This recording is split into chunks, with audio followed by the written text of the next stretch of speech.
Sabi Aceh Jaya mengeluh sulitnya mendapatkan bahan bakar minyak atau BBM. Untuk mendapatkan BBM seperti jenis Pertalite dan Solar, nelayan harus mendapatkannya melalui perantara becak karena SPBN tidak tersedia di pelabuhan ikan. Puluhan nelayan di Lok Calang, Kecamatan Krung Sabe, Kabupaten Aceh Jaya kesulitan mendapatkan BBM jenis Pertalite dan Biosolar. Agar bisa membeli dua jenis BBM tersebut, para nelayan setempat harus membeli di SPBU.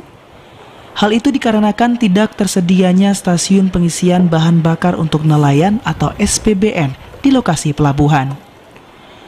Para nelayan menjelaskan untuk bisa mendapatkan dua jenis BBM yang menjadi kebutuhan kapal, para nelayan wajib menunjukkan kartu nelayan dalam proses pembelian.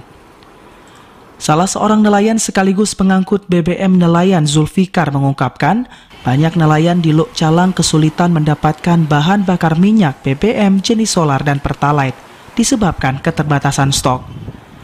Tidak jarang agar bisa terus melaut, para nelayan di daerah itu harus membeli BBM jenis Pertamax yang harganya lebih mahal.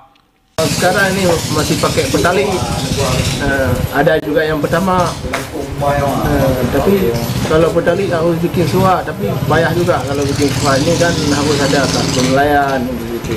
Ya, harapan abang sebagai nelayan apa nih bang? Dipermudahkan lah, jangan dipersulitkan kayak gini, karena kan kasihan juga kami rakyat kecil ini. Itulah harapan kami. Para nelayan berharap pemerintah dapat membantu nelayan dalam memperoleh BBM guna menjaga aktivitas laut serta menjaga ketersediaan stok ikan di pasaran. Dari Aceh Jaya, Musliadi, TVRI Aceh melaporkan.